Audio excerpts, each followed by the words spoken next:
Hello and welcome to the BC Messenger Podcast. It's October 2023. This is Season 2, Episode 3 of the BC Messenger. Real science, real Bible, real history, and real world. And we're glad you're here. Last month we talked about manna. We introduced the topic of manna, and that was part 1. And today we have part 2 of the topic of manna. I am glad to be here with my beautiful wife, Jennifer, and the two of us host this podcast every month. And today I want to begin with a quote. If you get our show notes, you'll see the quote right at the top of the page. And the quote is this: "The day you plant the seed is not the day you reap the harvest." The day you plant the seed. Yes, it takes a visionary to be planting and putting those seeds in the ground and foreseeing, that harvest that's coming down the road. Yep, we planted a garden this year, as many of you may have done as well, and we have been reaping the harvest for quite a few weeks now. We planted way too many tomatoes in our garden this year, and we have been getting the most beautiful, gorgeous tomatoes. We've used all that we can. We have made a lot of BLTs. And I made a tomato pie. Yeah. If you've never had a tomato pie, let me challenge you, especially from the South. Mm-hmm. We found this recipe online. How did we get into this? We found this recipe online, and it was really good. And you may think, tomato pie? Go Google it. If you're from the South, you'll appreciate the concept right away. That's right. But Steve did make a delicious tomato pie. We have cut up a lot of tomatoes, put them in the freezer to make soups and chilies for the winter. So yes, we've had an abundant tomato harvest. We're also having a pumpkin harvest. Yes, we are. One of our sons grew a whole bunch of pumpkins of different varieties this year and has been selling them here locally. So that's been nice. In fact, in the show notes, there is a picture of his very first harvest of his pumpkins this year. But when we put those seeds in the ground, Jen, when Sam, our son, put the pumpkin seeds in the ground and we put the little transplant tomatoes and the plants in the ground, we didn't wake up the next day and have the fruit. No, and in fact, Steve, one of your most often repeated phrases at the beginning of the gardening season is, "I'm a little worried."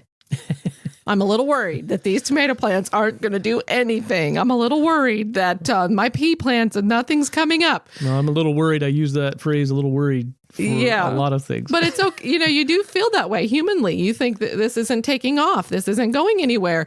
And with the pumpkins with Sam, I kept saying, I think you need to plant some more of those big jack pumpkins. I don't know if you have enough of those. And sure enough, now at harvest time, we're realizing we probably could have used a lot more big jacks. So, the harvest time, eventually the day comes. Yep. But it's not the day you plant. And sometimes the amount of time that goes by really can test our faith. Of course, we're making application here in the work at the Biblical Chronologist of planting seeds of new ideas and new understandings of things and greater light. But yet all of this is looking down the road and trusting God for a great harvest in his time. Right. And it takes a visionary to see the potential of the seed being sown and to see down that road, especially when that seed comes in the form of new ideas, new understandings, when the harvest, as you said, seems like a long time in coming. Yeah, and it's really encouraging to look back through history because we can see examples of a lot of people who, during the day and time they lived in, they worked tirelessly, against whatever the status quo of their day was that needed to be overcome. And eventually they saw the harvest. In some cases, maybe they didn't see the harvest and it came after their death. Yeah. But William Wilberforce is a guy like that I recently was reading up on a little bit. And man, just reading one summary of his life online is enough to inspire you for months to come. Just incredible. Now, what did William Wilberforce do? Well, what do you think of first thing when you think of William Wilberforce? You think of slavery, slave trade. Right. He was in the British Parliament. He was converted to Christianity, and in that, he became very passionate about the Christian worldview. And so He then dedicated the rest of his life to abolishing the slave trade, first of all, and then eventually slavery as an institution. But decades went by before he saw the fruition. And his early efforts, he would be abandoned. He'd put a bill out in Congress and nobody would show up to vote. And he would be left with empty promises from the other politicians for support. And even in spite of even threats to his life, was putting forth this cause and pushing forward. And to the eventual day of the harvest, and when Parliament voted finally to abolish the slave trade, decades later, he bowed his head and just wept. And you can understand it when you read all that he went through. Right. And to us today, I mean, something like slavery is just so obviously wrong. To our culture today, but yet back in that day, that wasn't the case. I mean, it was the issue of the day, and we can get the mistaken idea that Wilberforce walked into Congress one day and said, "Guys, we need to abolish the slave trade," right? I mean, everybody agrees, right? Duh. Yeah, good idea. Let's do it. Yeah, right. Right. Why haven't we thought of that? No, wasn't popular. Wasn't going to get votes for these guys. And he had to fight. And he planted seeds for a long time, even at great personal cost. Yep. But praise the Lord, for the victories that he was able to see. Was it worth it? I mean, lives saved and people helped. So much suffering relieved, too. Yes. Yes. Okay, well, Jen, let's get our bullet points for today's episode. What are we going to be hitting today? Our featured topic is going to be Manna in the Wilderness, Part 2. Moving right into a research update on continuing with the route of the Exodus, and some very interesting brand new information there from Dr. Aardsma in a new article. Then we have a quote of note, an update on the Truth in Time ministry, a section again on the anti-aging vitamins, and a post that I wrote about many of the different customers that we have who take advantage of our supplement. And then Helen's view, giving her glimpse behind the scenes and talking about some of the things she's involved in on a daily basis. And that's it. As usual, we're packed with content, so we need to get right into it. All right, Manna in the Wilderness, Part 2.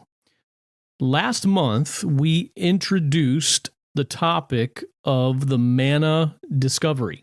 And this month, we are going to, in our Part 2 of this topic, give more of the specific details of manna, which are pointed out by the biblical text.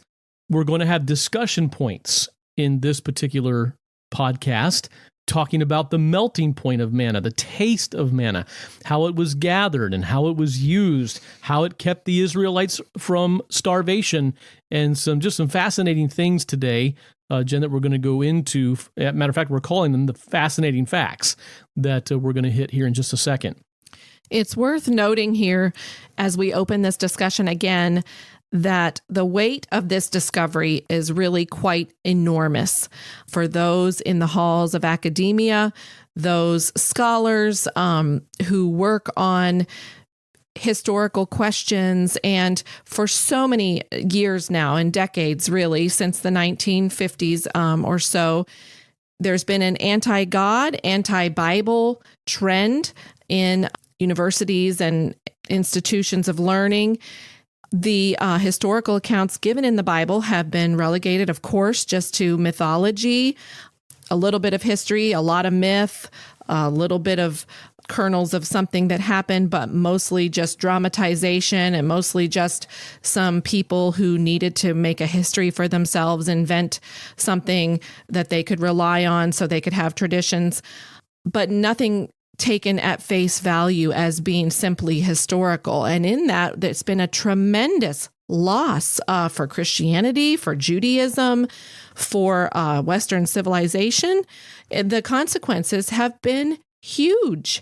And for the first time, the tables are now sharply turning.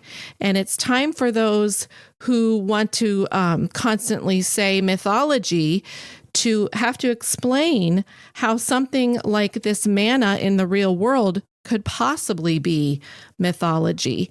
And so it takes big ships a long time to turn around. And so we're talking about a harvest that we're seeing, probably years down the road. But I'm going to give a little quote here from the dedication of the Manna book, as we realize that this is a turning point and things will probably never be the same. It says in the dedication of the book, Bread from Heaven, the Manna Mystery Solved, to all who would deny the historical accuracy of the biblical Exodus narrative, checkmate. And you can get that book. You can order that book on thebiblicalchronologist.org. And I love that quote. Checkmate. Checkmate. That says a lot in one word. Yes, it does. Game over? I don't know. It's too soon to say game over. Of course. I mean, like I said, this is a seed being planted, but we're trusting God for a great harvest. Well, and it is. And it, just like Wilberforce, I mean, and others, these are new ideas. These are new truths. And we don't expect that things are going to just happen overnight. It takes a long time, as you said, for big ships to turn around. And, this culture is not in the mess that it's in for nothing. I think that it can be a mistaken idea by many Christians today just to simply think, well, things are just getting worse because things just get worse. Well, not necessarily.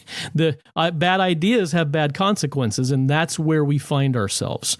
We were told many decades ago that the Bible isn't actually true after all. Your mom and dad meant well, grandpa and grandma meant well, bless their hearts, but they were mistaken. We've now found out that these things aren't true, and they have good reason for what they're saying in these Old Testament accounts especially. So I always want to try to point these things out because for so many years I didn't realize these things. I was just always a Bible believer. You could have never convinced me that the stories of the Old Testament were false, and if anybody claimed they were false, they were just heathens that hated God, so there you go. But no, not necessarily true. We need to find these accounts in the real world if they're true stories. And that's why here is the Bible in real world history, real science, real Bible, real history, and real world. And this manna discovery is a slam dunk. I mean, it is a ball hit out of the park and checkmate. Well, let's get into it. Okay. We have some fascinating facts that we want to get into now today. Again, this is part 2. Go back and listen to part 1. If you haven't heard it, we're not going to do a lot of review here today. Right. Last month, we just laid all the foundation, explained a lot of things about the encampments, explained all kinds of related things that need to be understood to be able to understand the manna properly and understand how it was produced. And we went into a couple of fascinating facts last month, which I must say, I still find them to just be truly amazing.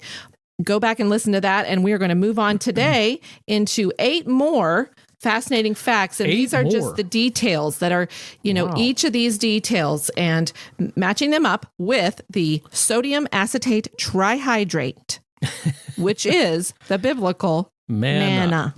We better get started. So number 1, which is actually number 3. But anyhow, for today, fascinating fact. Here we go. What the manna was compared to in the Bible. We're going to talk about how the Bible describes manna, what it compares it to, and how that relates to this discovery.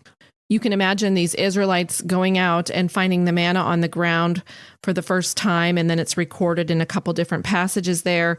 And of course, humanly, we're going to want to take something that's unknown and compare it to something that we do know. This is like this, but it's not that, but it seems sort of like it. And so what does the Bible say? There's 3 different things that it says it was like. Right. When the first one is, it says it was like hoarfrost, like the frost on the ground. Some of the versions use the word hoarfrost, obviously similar to white flaky-like appearance. And as we talked about on our last podcast, we can hold this manna in our hands. We can make this manna today with the recipe that is given in the book. And this definitely has the appearance of a fine flake-like substance, like the frost on the ground, just like the Bible says. One of the versions say, when the dew was gone, the thin flakes like frost on the ground appeared on the desert floor. And again, this is a result of, again, what we talked about in our last podcast, the efflorescence coming up through the soil, in the night, and appearing after the dew dries up, this fine flake-like substance. The second comparison that we have in Exodus chapter 16, verse 31, it says, the house of Israel named it manna, and it was like coriander seed, white. Now, how was it like coriander seed? On page 73 of the book, we can see a picture of coriander seed next to the manna substance. And we can see they don't look similar necessarily, but as we begin to understand how they used the manna, we can see the comparison to coriander seed. Coriander seed finds its most widespread use as an ingredient in diverse dishes, functioning to add flavor, bulk, and nutrition. You can't really eat coriander seed raw. I mean, you can, but it's much better ground up and added in to food dishes, flavor, bulk, nutrition. And that is similar, very similar to the way that the Israelites would have used the manna. We'll talk more about that on our later points. Right. And then the third description that we have in our English translations today is delium. In Numbers chapter 11, verse 7, the appearance like unto delium. Now, this one is a little harder for us to understand. There are no obvious similarities between manna and what we know of today as delium. What is delium? Right. It's a hard substance. It looks similar to a hardened pine pitch that you would find on a pine tree. So it's hard to see an immediate similarity between the delium and the manna. There are a couple of different issues with that word. The Septuagint text does not say delium. It says hoarfrost instead. Again, right. And the delium appears in Numbers 11:7, just in that one verse. So there could be a translation issue there. There's also the possibility that maybe the manna on the ground, on the desert floor, was very shiny and sparkly in the sun. And perhaps the delium in the sun would have also been very sparkly. Lustrous appearance as the sun shone on it. So, right. Right. So we don't know exactly what that's referring to in the ancient text. There's a couple different possibilities there. Right. All right. And now our second fascinating fact, we're going to talk about the melting point of manna. Let me read the verse out of the passage. The Bible says, they gathered it morning by morning, every man as much as he should eat. But when the sun grew hot, it would melt. So that's such a clue, such a data point there. I mean, we don't know the temperature exactly, of course, but we know that this substance will melt under some type of desert heat environment. And I know that Dr. Aardsma, when he was in the lab working with the different sodium substances and candidates, many of them didn't have melting points until up into 600 and some degrees. 600 degrees. And so obviously that's a falsifier. I mean, that's not going to be manna. Well, the candidate that appears to be manna has a melting point, the pure sodium acetate trihydrate of 136 degrees Fahrenheit. And again, as you said, this is actually a low melting point temperature for a sodium salt. Manna that would have been gathered in the wilderness would not have been solely pure right. Sodium acetate trihydrate. But it would have been mixed with other elements from the desert soils. Dr. Aardsma goes into all of this in the book, and that would have caused the melting point to decrease from the 136 degrees, and causing this to pass this test of a melting point that is attainable in this hot region of the world. Right. Ancient cultures, they didn't have a way to measure temperature. Many times they didn't even have a sophisticated counting system of any sort. So knowing, okay, when the sun grew hot, it would melt. And then we have this sodium acetate trihydrate with a few trace substances mixed in, which we don't know exactly what those trace substances would have been, but they would have lowered the melting point. I believe Dr. Aardsma worked with a few things that were lowering the melting point down to 127 degrees. And so you can see that, in a hot tent in the desert, that temperature would have been definitely something that could have happened on a regular basis. Right. And the manna inside would have melted. So there we have yet another confirmation of all of these different data points about the manna. Right. Well, let's move on to our next one.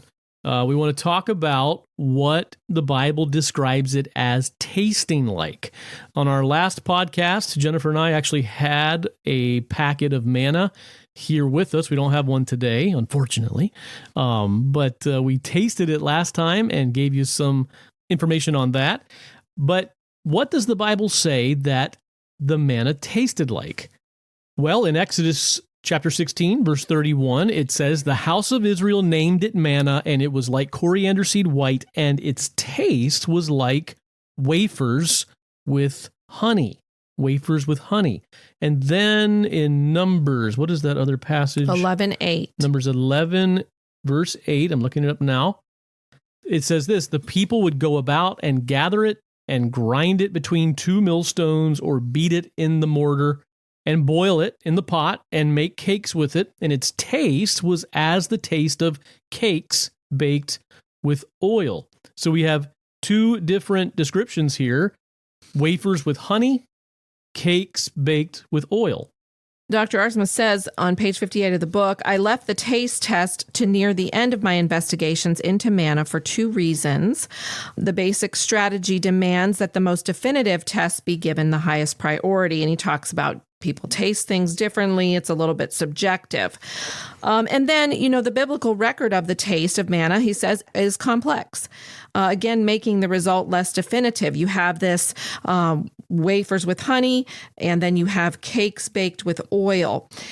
And in fact, one of the passages literally reads juice of oil. Its taste was as the taste of juice of oil.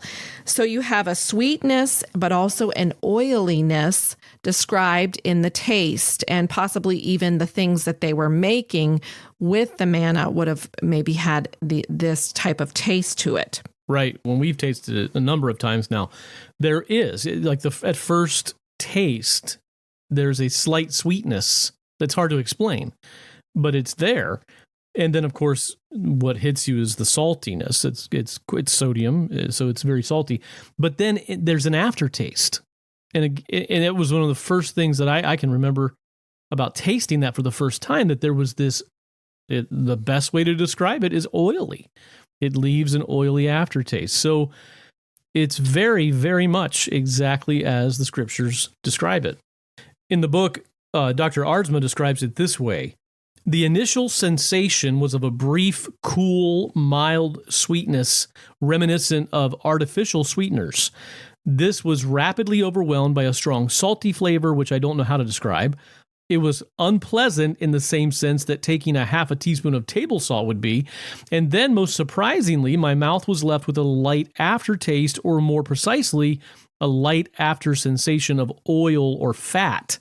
The sweet versus oil complexity of the biblical observations immediately clarified. Sodium acetate trihydrate elicited both sweet and oily taste sensations." And that's a great way to put it. The same experience that I had when I tasted it. Right. And when you order your sample packet of Dr. Aardsma's real manna, you can dip your finger in those fine flakes and taste it, and you can experience that same combination of flavors there. And don't dump the whole thing in your mouth. It is a very salty taste for a lot all at once, but getting a small amount and you can really taste those flavors. And again, this provided calories for these people in the wilderness who needed the calories, and we'll get into that again maybe in a minute.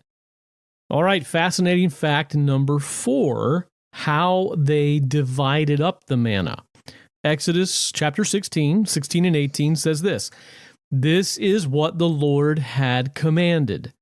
Gather of it every man as much as he should eat. You shall take an omer apiece according to the number of persons each of you has in his tent." The sons of Israel did so. Some gathered much and some little. When they measured it with an omer, he who had gathered much had no excess, and he who had gathered little had no lack. Every man gathered as much as he should eat. Now, this can look to be saying that everybody miraculously just got the same amount every day, no matter how much or no matter how little they gathered. But it's very possible and quite likely that the idea being conveyed here is that the manna was distributed equally to all the Israelite citizens by order of the leadership, specifically probably Moses. We know that this encampment of all of these people, this was a huge, huge endeavor. Moses must have had great leadership abilities and also great trials in trying to deal with all of this. But, oh my goodness. But even in this, you can see how the people were to gather what they would need for eating every day.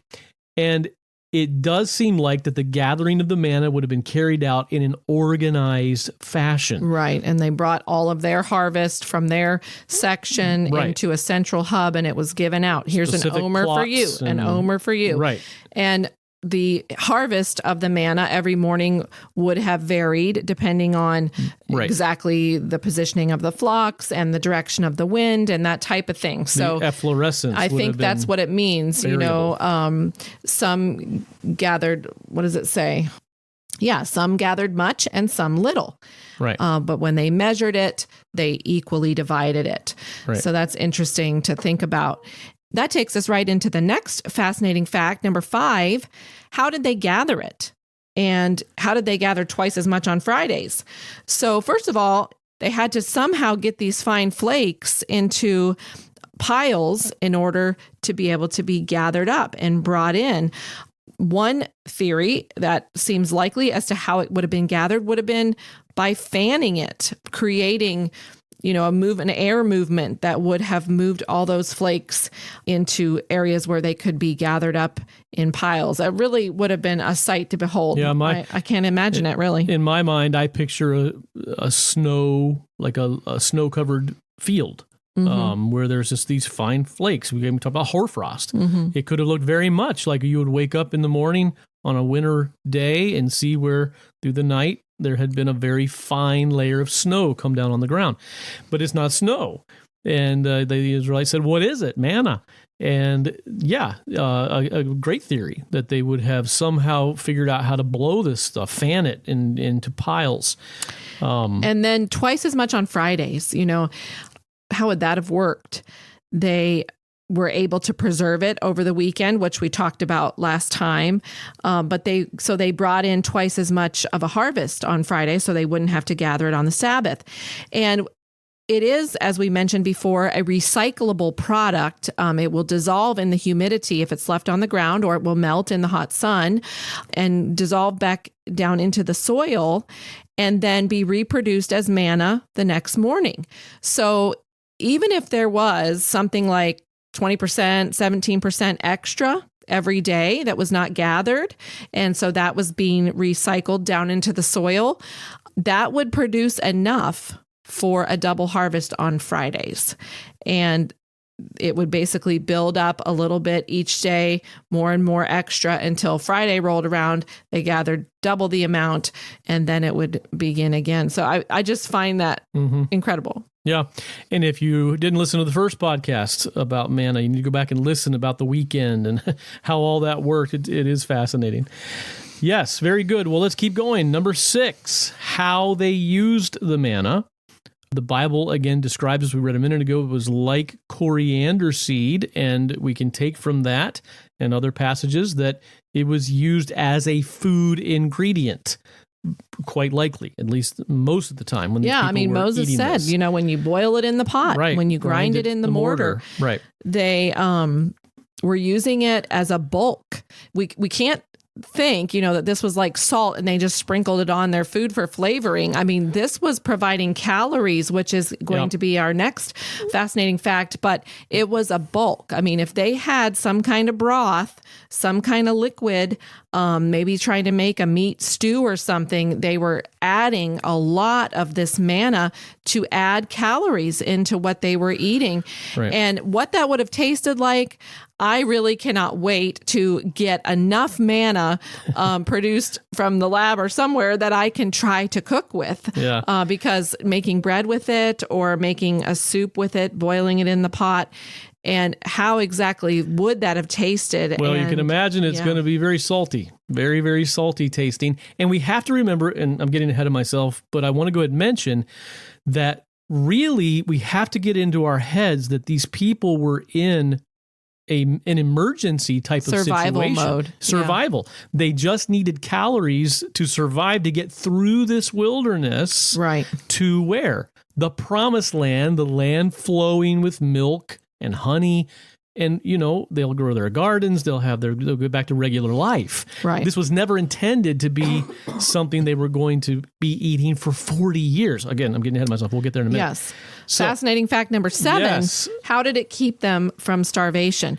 Well, first of all, they were facing starvation because they're in the wilderness. There was not much food supply and they were on the move. I mean, even if they came across somewhere that they could purchase a whole bunch of supplies, they have to be able to transport those with them. Right. And of course, finding supplies, coming across caravans of merchants or whatever would have been rare, especially to provide for millions of people.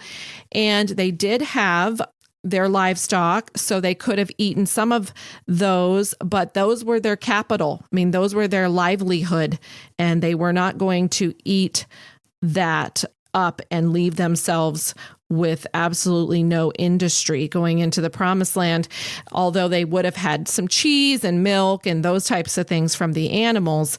But, just like grain and flour and stuff that you normally use to fill everybody up. Where are they going to get that in the desert? Well, and what they need, again, like you said, is calories.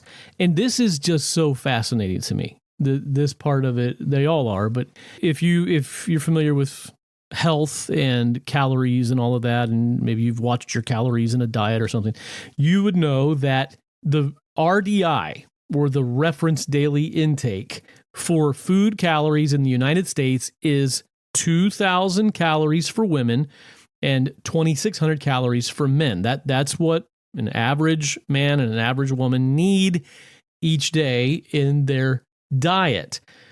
Now, the Bible says that an omer of manna was distributed for each person. Our best understanding of an omer is roughly 3.64 liters. And that's quite a bit. But every day. But here's what, and again, you can read it in the book, Dr. Aardsma in his research shares with us that this manna, 1 omer of manna, would provide 2,100 calories per day per person.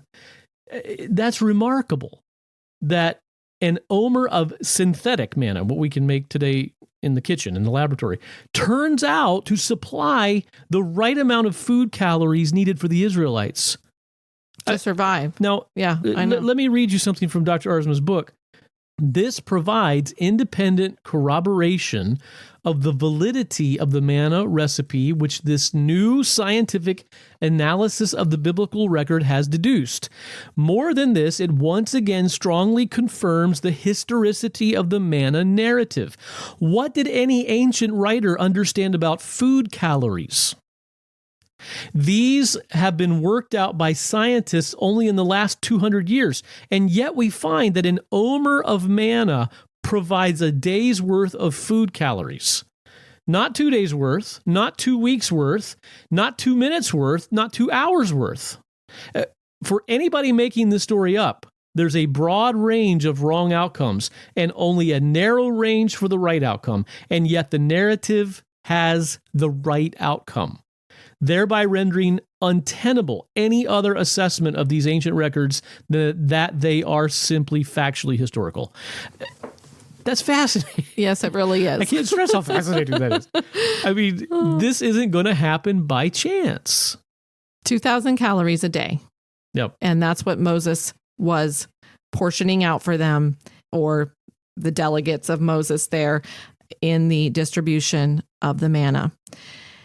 Now we got to go to fascinating fact number 8. And I don't care for this fact because it's quite weighty. It is weighty. You know, when I first started understanding that manna appeared to be a sodium acetate trihydrate, and you taste it and it's salty but oily and sweet and all of that, and you think about eating that bulk of it every day and knowing what we know today about sodium being bad for you, your mind immediately begins to think, well, if they would have eaten that in the wilderness for that many years, they all would have died. Yep. And they what did. Happened? Right. They all died. It is a weighty point, but what we have to do, as we always have to do, is take God's word for what it says, take God's world for what it's showing us. And when we find the truth, we don't always like it, but it can teach us things about God and about who God is, how God works, how God judges. We learn so many things in life and in God's word about how good he is, how loving, how kind. But we also learn about God as judge. God can take bad things and turn them into good things, and God can take good things in through our rebellion and desire to do our own thing, and through our cowardice and fear and grumbling and complaining. He can turn good things into bad things. Yes. Manna was the true solution for the Israelites for their need for food and calories, but it was only intended to be short term because they were supposed to be entering the promised land at the most within a few years of the Exodus. The passage through the wilderness from Egypt to Canaan was supposed to be brief. Right. That was God's original plan for them. But instead, they fell into fear and complaining to the point where God judged that generation and delayed their entrance to the promised land for 40 years. And within that 40 years, everybody age 20 and up died. Right. And it's just a staggering thought to think that the bread from heaven, the manna that God provided for them miraculously, what is it, was a miracle provision for them. And then it turned into God's judgment on them after they consumed it for such a long time. And right. all of that sodium wreaked havoc in their bodies, as we know it would do today. Heart attacks and all the things that can come from that. Sure does make sense that is what has transpired in the story, what happened. Let me read the account in Numbers chapter 14 of this judgment from God. The Lord spoke to Moses and Aaron, saying, "How long shall I bear with this evil congregation who are grumbling against me? I have heard the complaints of the sons of Israel, which they are making against me. Say to them, as I live, says the Lord, just as you have spoken in my hearing, so I will surely do to you. Your corpses will fall in this wilderness, even all your numbered men, according to your complete number, from 20 years old and upward, who have grumbled against me. Surely you shall not come into the land in which I swore to settle you, except Caleb, the son of Jephunneh, and Joshua, the son of Nun. Your children, however, whom you said would become a prey, I will bring them in, and they will know the land which you have rejected. But as for you, your corpses will fall in this wilderness. Your sons shall be shepherds for 40 years in the wilderness, and they will suffer for your unfaithfulness, until your corpses lie in the wilderness, according to the number of days which you spied out the land, 40 days. For every day you shall bear your guilt a year, even 40 years, and you will know my opposition. I, the Lord, have spoken. Surely this I will do to all this evil congregation who are gathered together against me. In this wilderness they shall be destroyed, and there they will die. Have you ever wondered, when hearing this story or thinking on this story, how, and you've already explained it, how all these men, or people, it specifically says men, from 20 years old and up would have died in the wilderness within 40 years? I never even thought about that until this whole manna thing was brought to light. You just think, well, God judged them and they all died. Until they died off. But I mean, that's the real world part. Well, think about it. Yeah. You know, you're 20 years old, 40 years, you're only 60. Right. And it's not like some of them made it for the full 40 years. So 60-year-olds don't just normally die off. Right. Or if you're 21, you're 61. If you're 23, you're 63. And they died by that time. They may have died sooner. So the very reasonable answer, after understanding the manna discovery, is that the heavy amount of sodium intake would have contributed to this judgment from God. Long-term consumption of excess sodium is known to elevate the risk of chronic disease. Manna consumed by the Israelites would have resulted in sodium level intakes, now get this, around 260 times larger than what is considered to be adequate sodium intake. As we know today, that kind of sodium intake over a long period of time will lead to chronic heart-related disease, or what we call cardiovascular disease. Now, sodium isn't toxic. Again, Dr. Arsma goes into all of this. You're not going to get poisoned by sodium. There's calories there, but long-term, especially that amount of an overload in their diet regularly. Like I said, I mean, this is the real world, and real world can be really exciting. It can also be very, very heavy when we come face to face with the knowledge that God just didn't strike them dead by some, miraculous unknown thing. But in fact, it was a sodium overload in the diet from the manna. Even to this day, I mean, for one thing, an application comes home very quickly, close to home, of complaining and doubting God and not trusting his promises and not boldly going forward when he has told us what we need to do. And instead we doubt and we question and we complain. It was the complaining and the evil report of the spies that led to this. Dr. Arsma points that out in the book again, that if the spies who went into that land had not given that evil report, the manna, or the excess sodium intake, would have ceased right then and there. When they came to the edge of the promised land and took possession of it, they would not have had to eat manna anymore. The Bible says when they entered the promised land, the manna ceased. And we know why. From science, we understand. So I think that's the most unexpected thing that comes out of this whole manna discussion. And it took me, a number of weeks and months of processing and thinking through this to realize how to think about all of this and understand it in this new light. But still, it matches the biblical account. Yep. The data that we are given is explained point by point by point with this discovery of how manna would happen in the real world. This discovery is an uninventable concept. It is a bomb that has fallen in academia. I do believe it may take some time, but things are never going to be the same as the word about this gets out. We said at the beginning of this discussion, it takes a long time for big ships to turn around, but seeds are being planted.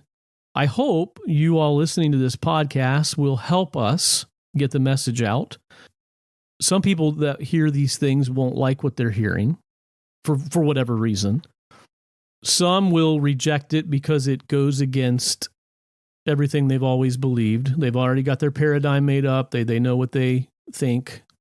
Some will reject it because it doesn't go with what they've always thought. But the truth of the matter is this is either true or it's not. And it doesn't take a scientist to see the obvious that is sitting here in front of us. Right. If you have that many people with that many animals in that part of the world, and science can show us, arranged in the way that they were arranged, that you could, if you could recreate that scenario today, that tomorrow morning, if you could recreate that scenario tonight, tomorrow morning you would wake up with fine flake-like things that look like hoarfrost all over the ground that can supply 2,000 calories. That's providing per calories person in an omer. That can be gathered up. That's going to melt in excessive heat. If this is true, then there is no more argument. That is what the Bible is describing. As Dr. Arsman said, what did ancient writers know about an omer of manna that supplies that many calories? I mean, this is just obvious. So it doesn't matter if someone likes it or not. It doesn't matter if it agrees with my paradigm. It's either true or it isn't. And the word needs to get out. Right. If somebody's going to make up a fairy tale, they will never make something up that's going to be able to be explained in the real world like this.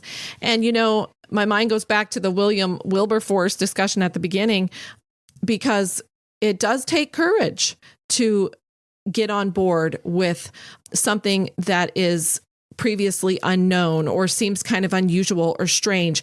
And you have all of those British politicians who didn't even show up for the vote because they just didn't want to put themselves on the line like that. They didn't want to put their reputation at stake, that they were going along with somebody with such far-fetched ideas and who wanted to overturn the British way of life.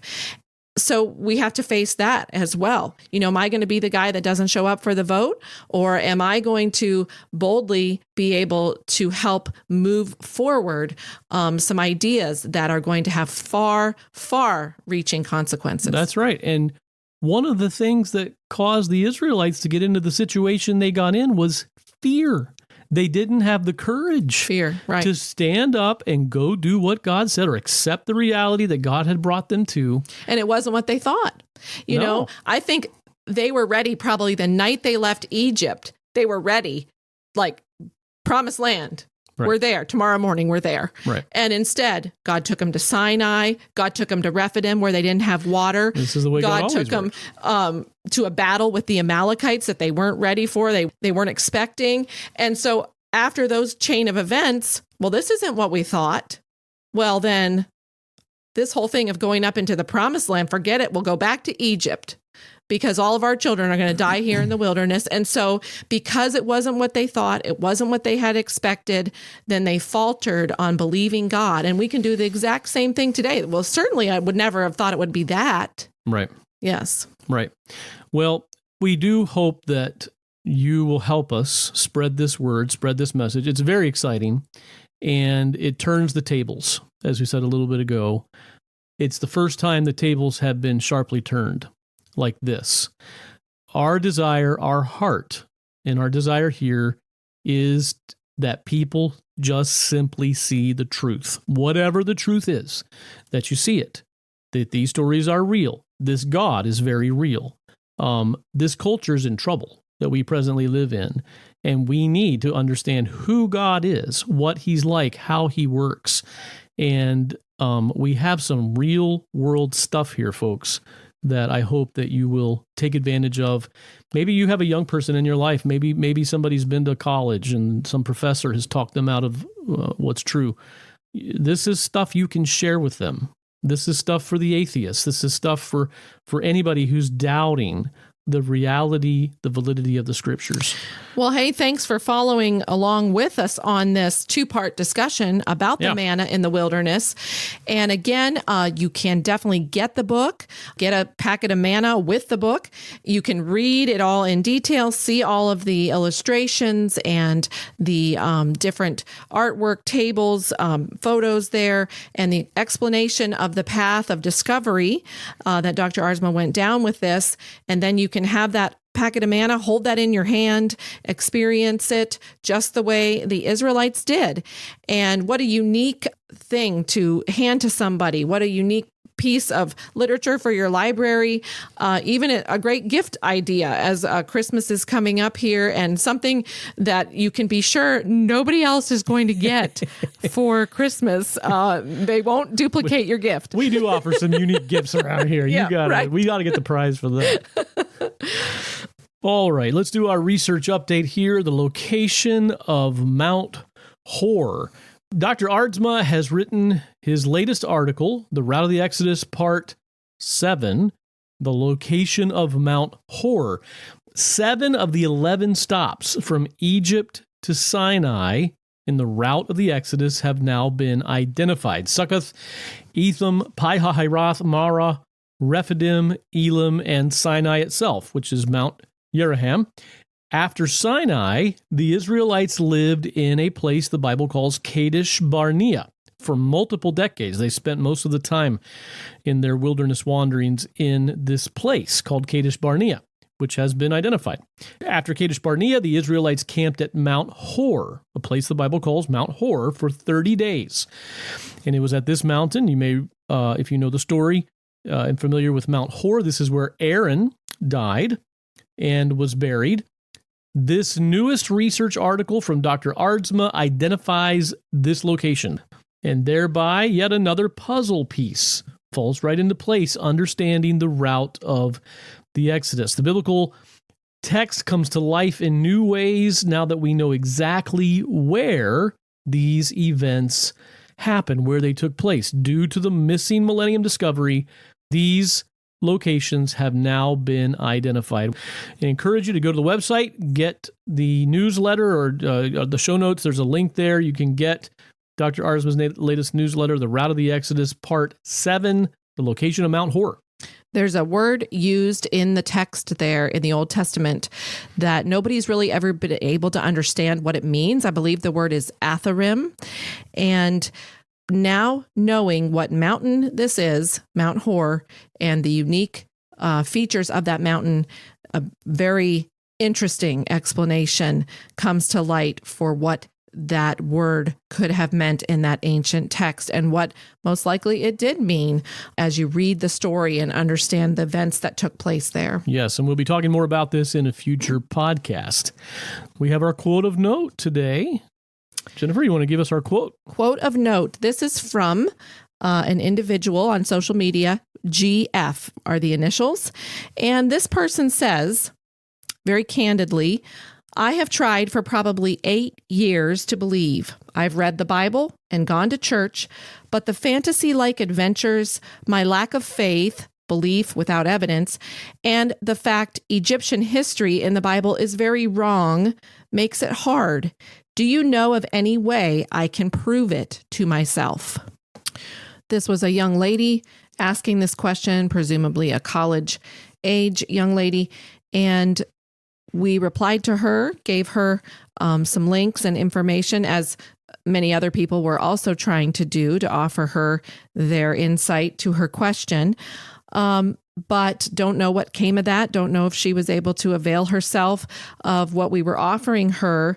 But there we hear somebody who's really seeking for some answers. They don't really want to let go of their faith, but they just can't quite anchor it down the way they would like to be able to.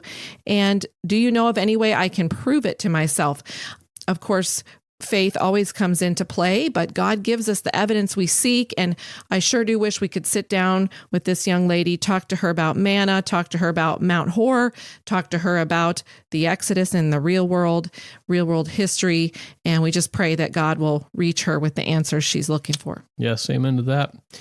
Let's talk about our Truth in Time update this month. The Truth in Time ministry is myself and my wife here, Jennifer, and our children, and we schedule in meetings, come into churches, usually it's churches or other special events that are taking place. We are really wanting and would love to get into some college type of venues, speaking to young people about these discoveries. We are now scheduling for 2024.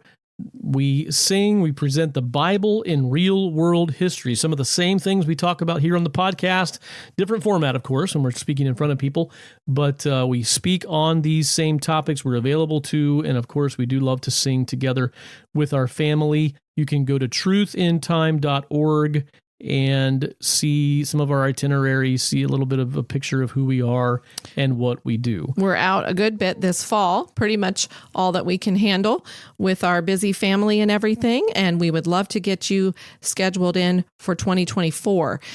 The public speaking ministry and music ministry is called Truth in Time. And we had something interesting happen with our music ministry. Two of our daughters recorded a song and we put it on our little family music channel on YouTube, and it took off in the algorithm there. These two girls that are 10 and 8 years old singing "Are You Washed in the Blood" has gone out to over 300,000 people on YouTube. And we're praying that God will use that to open more doors for the Truth in Time ministry to come in and present music and sessions. That's right. On the Bible in the real world. And I did want to give a quick update too, because Truth in Time in the future is going to be offering tours to Israel. We've discussed this, all these locations, now even including Mount Hor, which unfortunately is not within the bounds of modern day Israel, but as many of these sites as we can possibly visit and tour.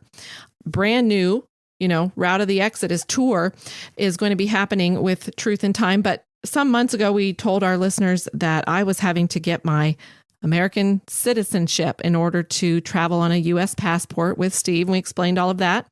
So I will say that here, as we record this, in the coming week, I will be doing step 3 of my citizenship process. Step 3. It's happening. It's moving along. Yes, it is. Our next section on the podcast today is our anti-aging section. I want to tie this into the manna discovery that we talked about a minute ago, because it's important for people to understand and realize that the same science Bible method that went into the discovery of manna is the same method that has gone into the discovery of the vitamins. As significant as this manna discovery is, it is of utmost importance that people are made aware of the discoveries that have happened here in the field of aging, and that people take appropriate action for themselves and for their loved ones. We now know how it all worked, the manna in the wilderness. Dr. Aardsma spent a year in the research lab solving that mystery. We also know how it worked, that men and women and boys and girls were living the ages described in the early part of the book of Genesis.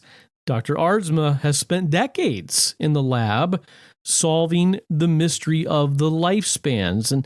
And really, this is what drove him, Jen, to discover the manna and pushed him, because he's trying to find a way, just to be very candid and very honest, trying to find a way to open people's minds, help them to understand that what's over here, though it might sound fantastical and even crazy at times, it is based on a solid Bible science method. A research method that brings about real results in the real world. That's right. And Jennifer, you wrote a post just recently and put it on social media that was really good about the putting the gold back in those golden years. Is that what it was? Well, yes. The Dr. Aardsma's Vitamins is on an account we have on Facebook and Instagram, if you'd like to join us there. And I shared a graphic, a picture there with a sign with lettering on it, and it said, "Good news, made it to my golden years. Bad news, ain't no gold." So that's a cute little thing. You can put a laughing reaction on that. But I did write this post. It says, "Put some gold back in those golden years." I could tell you about 2 men in their 80s still actively farming. I could tell you about a man in his 70s building his own house.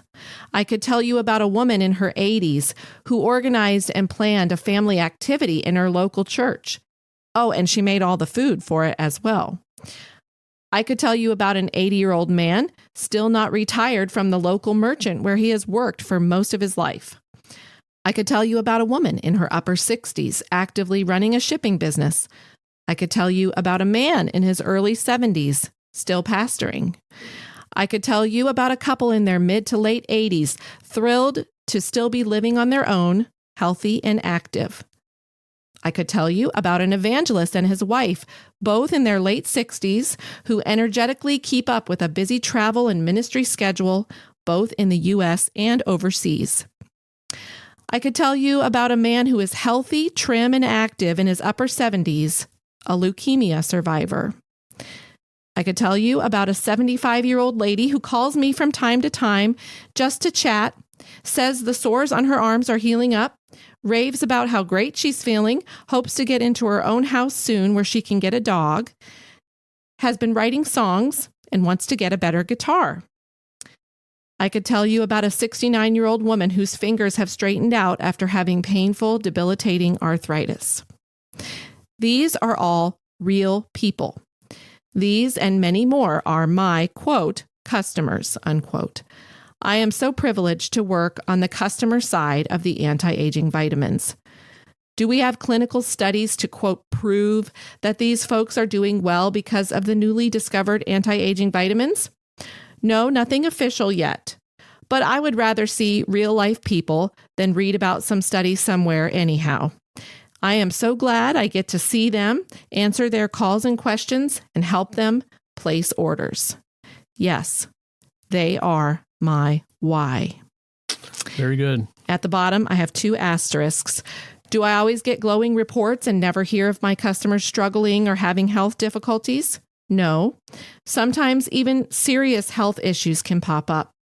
This thing of aging is no joke. But I can honestly say that those kind of reports from customers are few and far between. And the second note is, don't mistakenly think that the anti-aging vitamins are just for older folks. They are needed by everyone.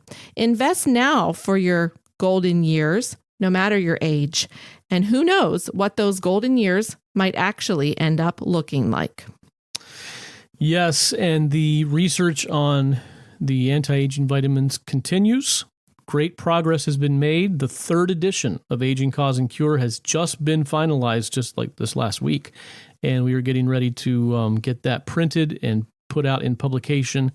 And again, great strides have been made, and we are just praying that the Lord can help us get the word out about these things. And are thrilled to see the difference that it's making in real people's lives. Yes. As I shared there in that post, some of the many examples. All right, the next thing on our agenda here is Helen's View, and Helen will now share a little bit more about the background of things that go on around here. This one is called A Day in My Life. A Day in My Life. I get up sometime between 6:30 and 7 a.m. I open up the big doors of the Art Campus building, both front and back, and let the breeze go through the building. I walk around the property, just relaxing and praying before I deal with the many emails and orders. Breakfast consists of 4 tablespoons of orange juice mixed with 2 cups of water, 2 tablespoons of homemade peanut butter, and half a banana. I read a few verses from Proverbs while I eat. Frozen turkey burger, lunch, and frozen homemade asparagus soup, supper, are set out to defrost. We have our big meal at noon every day. Checking my business emails and collecting my online orders is my next task. Orders are sent to the shipping room for filling. Caleb arrives around 7 a.m. I talk to him about the weed whacking that needs to be done and also moving some heavy boards for me. Caleb also has his list from Gerald, so he is set for his work day. My student employee arrives at 7:30 a.m. I work with our local high school and have senior students come to work at MLF as part of their business class. I mentor them in everything small business, as well as character development. Some of them are real characters. The students get paid for their work, and for many students, this is their first job. They get graded by me, and the grades go into the school as part of their grades for the year. I love working with the students and enjoy helping them get launched. I work with my student for 3.5 hours every morning. This morning, we were working on filling some products from Mulberry Lane Farm, putting them in boxes, and getting them ready to put on pallets. 4 pallets weighing 1,500 pounds each will go out this week. Mid-morning, a semi-truck arrives, and Caleb helps me get 2 full pallets out to the truck for pickup. At 11 a.m., I check all my emails and print off more orders that have come in. I fill those orders so they can go out in the mail after lunch. I check my garden and flowers and water where needed. I pick some tomatoes, cucumbers, and green peppers for my salad for lunch.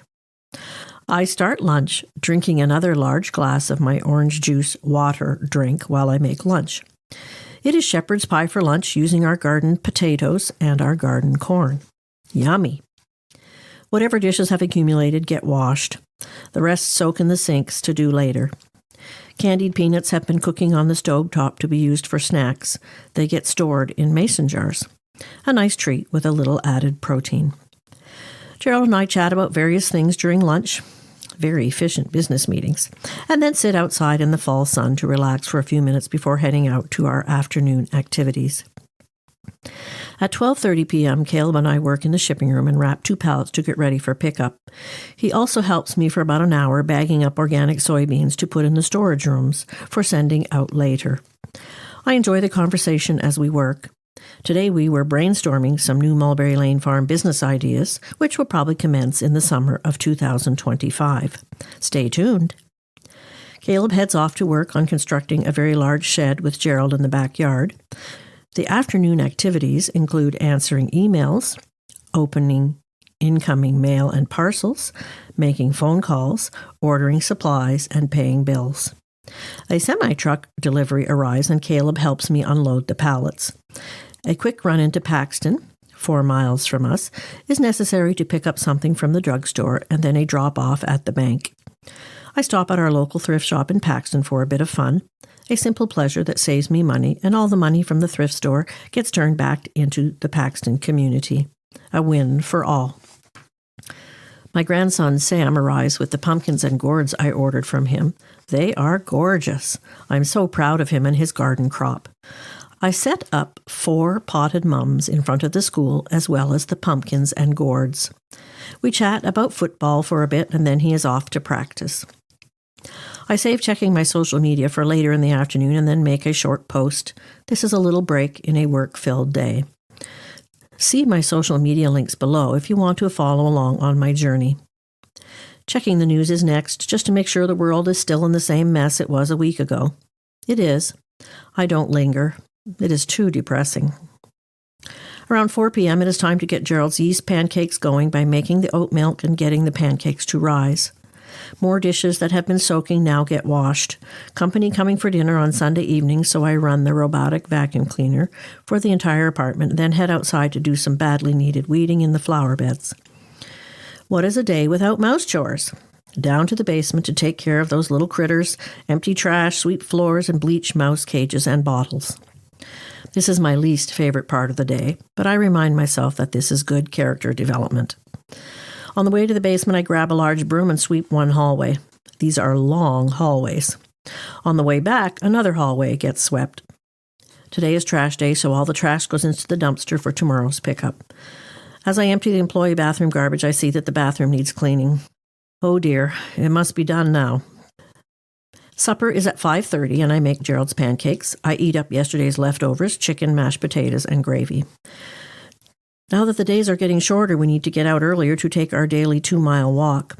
We head out into the country around 6 p.m. and enjoy the serenity and calm of the country 2 blocks from us. We never run out of things to talk about. This is my favorite part of the day.